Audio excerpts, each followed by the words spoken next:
সুপ্রভাত সবাইকে। আশা করি সবাই খুব ভালো আছেন, সুস্থ আছেন। আমরাও ঠিকঠাক আছি। আবার একটা নতুন ব্লগ নিয়ে চলে এসেছি। আজকে প্রথম থেকেই শুরু হচ্ছে ব্রেকফাস্ট দিয়ে আর কি। আমি ব্রেকফাস্টে আজকে কি বানাবো সেটাই আপনাদের সাথে শেয়ার করছি। সেরকম বিশাল কিছু রান্নাবান্না আজকে আমার থাকবে না, কিন্তু যেটুকু থাকবে, যা থাকবে সেটাই শেয়ার করব। তো প্রথমেই আমি একটা বাটির মধ্যে কিছুটা সুজি নিয়ে নিয়েছি। এবার সুজিটার মধ্যে একটু আদা গ্রেট করে দিয়ে দেবো, আর একটু কারি পাতা দিয়ে দিলাম। আর এটার মধ্যে আগে একটু ময়দা দিয়েছিলাম, মানে সুজি আর ময়দা দিয়ে আমি একটা চিলা বানাবো জাস্ট, আর কিছুই না। আর একটু নুন দিয়ে দেবো। হ্যাঁ, ইচ্ছা করলে কাঁচা লঙ্কাও দেওয়া যায়, বাট আমি দেবো না, কারণ এটার সাথে যে চাটনিটা করব সেটা একটু ঝাল ঝাল হয়। তো পরিমাণ মতো জল দিয়ে, প্রথমে আমি 1 কাপ জল দিয়েছিলাম। যেহেতু সুজি, একটু জল দিয়ে ভিজিয়ে রাখলে ব্যাপারটা ফুলে যায়, তখন বাড়বে। তো সেই কারণে প্রথমে 1 কাপ জল দিয়ে আমি একটু ফেটিয়ে নিচ্ছি। তারপর আরেকটু জল দিয়ে কিছুক্ষণ রেস্টে রেখে দেবো, যাতে পুরো বিষয়টা একটু ভিজে যায়। এটা টক দই দিয়ে করলে ইডলি যেটা হয় না, রাওয়া ইডলি, ঠিক সেরকমভাবে, বাট আমি একটু চিলা টাইপের করব, তো সেই কারণে আমি এখানে আর দই দিইনি। আর এখানে যে মশলাটা আমার থালার মধ্যে সব রেডি আছে, সেটা হচ্ছে চাটনিটা বানাবো। তো এখানে কিছুটা বাদাম নিয়েছি, পিনাট আর কি, সেটা নিয়ে নিয়েছি, রোস্টেড না। আর কয়েকটা রসুনের কোয়া, গোটা শুকনো লঙ্কা, সাদা তিল, আর বেশ কিছুটা কারি পাতা। কারি পাতাটাও এর সাথেই আমি বেটে নেবো। সর্ষে বা বিউলির ডালও দেওয়া যায় ফোড়ন হিসেবে, কিন্তু আমি আর দিচ্ছি না। সর্ষেটাকে যেহেতু আমি পেস্ট বানাবো, সর্ষেটাকে আর আমি পেস্ট হিসেবে ইউজ করব না। তো সেই কারণে প্রথমে সাদা তেল দিয়ে প্যানের মধ্যে রসুনের কোয়াগুলো একটু ভাজা ভাজা করে শুকনো লঙ্কা ফোড়ন দিয়ে সব কিছু দিয়ে দেবো, মানে পিনাট, সাদা তিল, কারি পাতা সবই দিয়ে দেবো। দিয়ে একটু ভাজা ভাজা করে নেবো।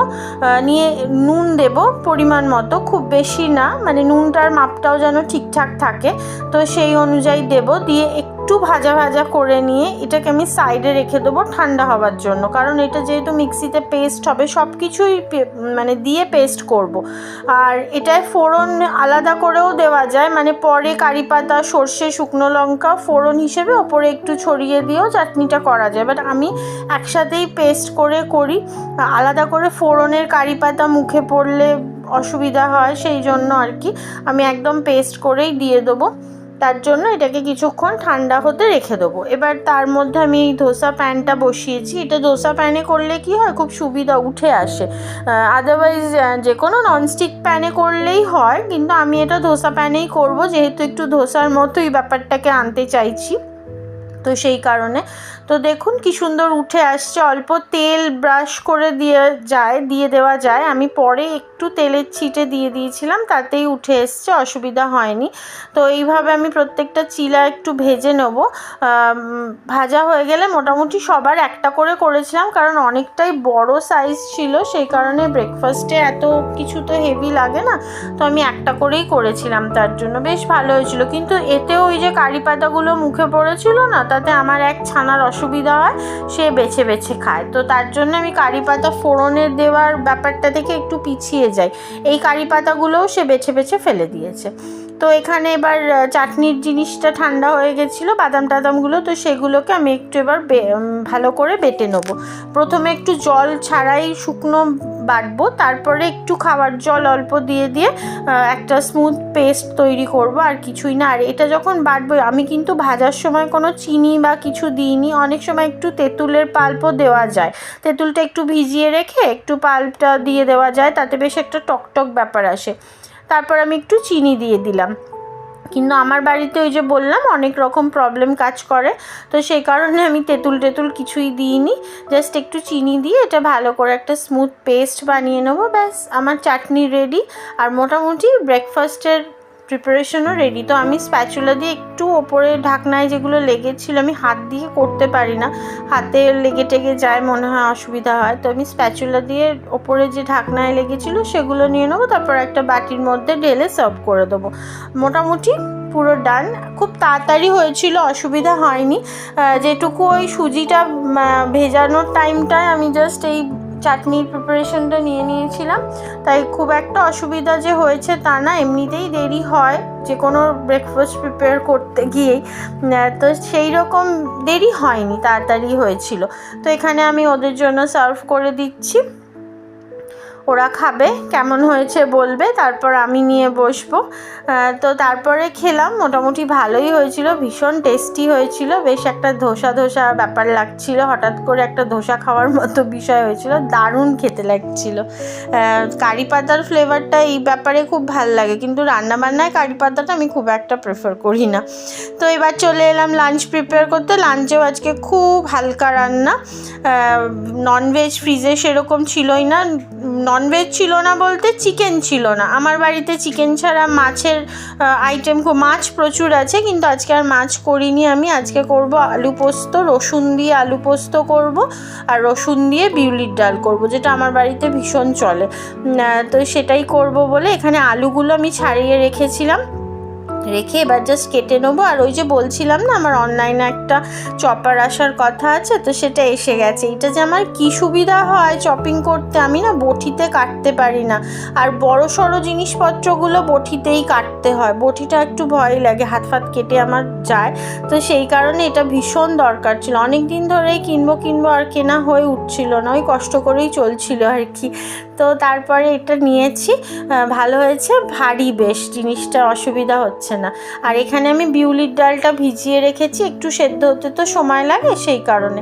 আর এদিকে পেঁপেটাও ছাড়িয়ে রেখেছিলাম, পেঁপেটাকেও কেটে নেব। পেঁপে সেদ্ধ তো আমাদের সামনের পাতে থাকে, ওটা খেতেই হয়, তো সেটা কেটে আমি একবারে সেদ্ধ করে রেখে দিই। এটা না জানেন তো 2 দিন আমার হয়ে যাবে, 1 পিস করে সবাই খায়, আর আমার যে ছোট ছানা সে খায় না, আমরা 3 জন খাই, তো সেই হিসেবে তাকে বাদ দেওয়া হয়। আর এখানে পোস্তটা আমি বেটে নিয়েছি, রসুন দুটো আইটেমেই দেব, ততটাই ছাড়ানো রয়েছে, কিছুটা পোস্ততে, আলু পোস্ততে দেবো, কিছুটা ডালে দেবো, তো সেই অনুযায়ী ভাগ করা। আর এখন রসুনের কোয়াগুলো বেশ বড় বড় পাওয়া যায়, তো ছাড়াতেও সুবিধা হয়, আমি এই বড়গুলোই আনি।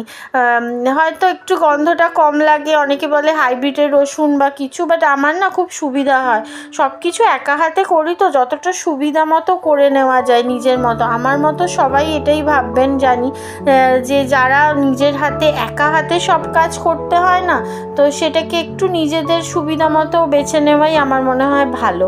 তো তেলের মধ্যে সর্ষের তেল দিয়েছি, সর্ষের তেলের মধ্যে রসুন কুচো করে দিয়ে দিলাম, এবার তার মধ্যে হলুদ গুঁড়ো দিয়ে দেবো, যাতে ওই আলুটা দেওয়ার সাথে সাথে না ছিটকায়, তো সেইটা দিয়ে দেবো। আমি না আলুটা অনেক সময় সেদ্ধ করে নিই, তবে আজকে আর আমার মাথায় নেই, তো একবারে ভেজেই করব, সেই কারণে তেলের মধ্যেই দিয়ে দিলাম।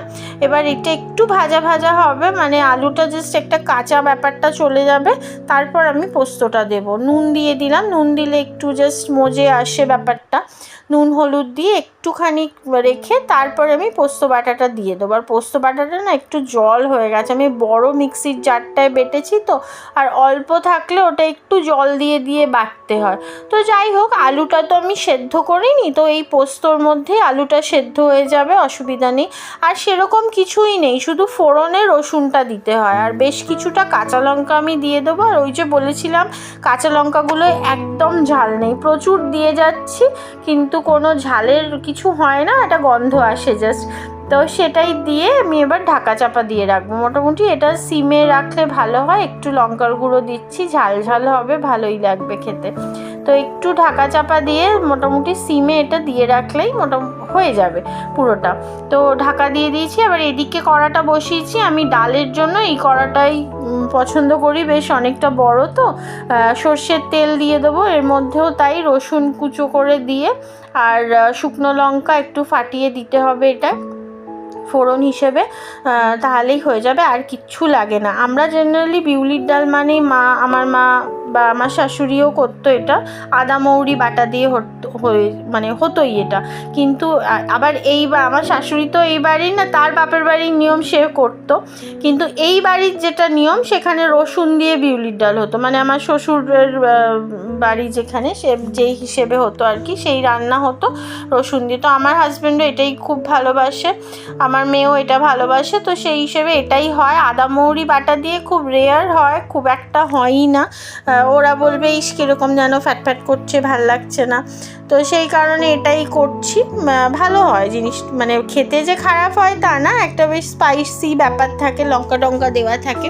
তো এখানে আমার লাঞ্চ মোটামুটি রেডি, বকবক করতে করতে হয়েই গেল বলা যায়। ডালটা বেশি হয়েছিল, আমি 2টো বাটিতে ঢেলে রেখেছি। আর এদিকে আলু পোস্তটাও এরকম হয়েছে, একটু শুকনো শুকনোই করেছি কারণ আলুটা তো সেদ্ধ ছিল না, ওটা সেদ্ধ হতে হতে হয়ে গেছিলো। আর পেঁপে সেদ্ধ। আজকে একদম সিম্পল লাঞ্চ, সেটুকুই আপনাদের সাথে শেয়ার করলাম। ভালো লাগলে অবশ্যই একটা লাইক করবেন, কমেন্ট করবেন, পাশে থাকবেন। আর এই চাটনিটা ছিল, সেটাও রেখেছি। টাটা।